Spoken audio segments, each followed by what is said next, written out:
आई हे नाव आपल्या डोळ्यासमोर आलं, आई हे नाव घेताच आपोआपच आपल्या मनामध्ये प्रेम, समर्पण या गोष्टीच्या भावना निर्माण होतात. आई ही आपल्या लेकरांसाठी सर्वस्व अर्पण करणारी असते. ती फक्त आई असते. तिच्या मायेपुढे जगातलं सर्व सुख, कोणतंही सुख असू दे, ते फिकं असतं. सोन्याचा घास जरी असू दे, त्याला चव नसते. आईच्या ममतेमुळे जगातील कोणतंही कठीण संकट असू दे, कोणतीही कठीण परीक्षा असू दे, तिच्या आधारामुळे किंवा तिचा जो आपल्या पाठीवरती हात असतो त्या गोष्टीमुळे आपण एकदम संकोचपणे सगळे संकट, सगळ्या गोष्टी पार करू शकतो. आई ती फक्त आईच असते.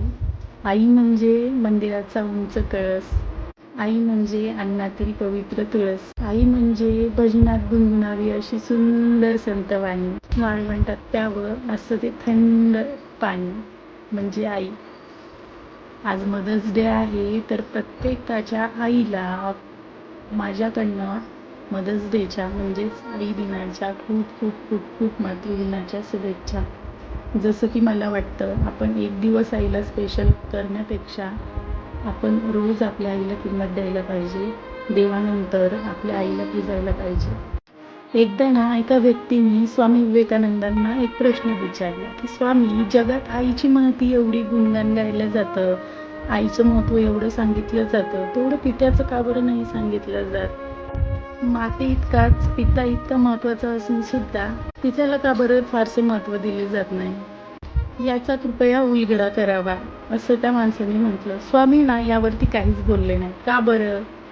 स्वामीजींना त्या व्यक्तीपासून थोडेसे दूर गेले आणि त्यांनी एक दगड उचलला आणि तो दगड आहे ना त्या व्यक्तीला दिला, त्याच्या हातात दिला आणि त्यांना सांगितलं, बंधू हा दगड घे आणि उद्या दिवसभर तो पोटाला बांध आणि तो दगड पोटाला बांधून ना तुझी दिवसभराची नित्यनेमाची कामं तू ते करायची.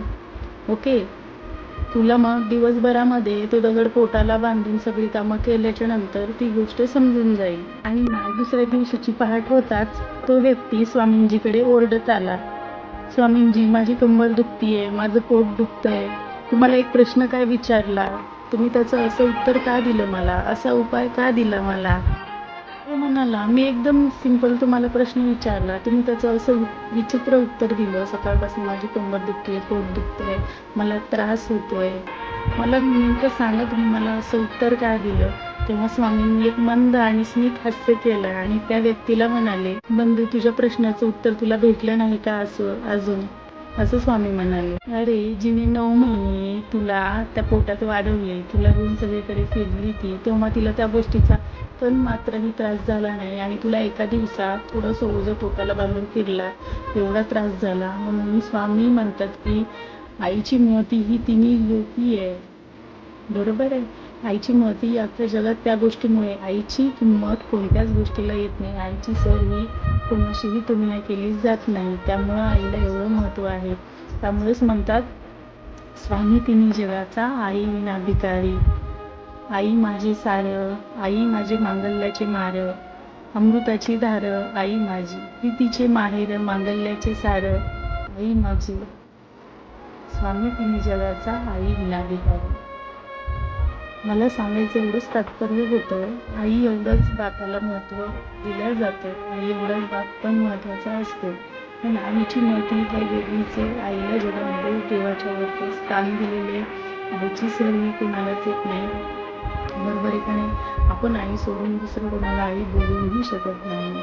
म्हणायला आपण म्हणतो आईसारखी ही, आईसारखी ती, पण आईसारखी ती फक्त ती आई, ती एकमेव आईच असते.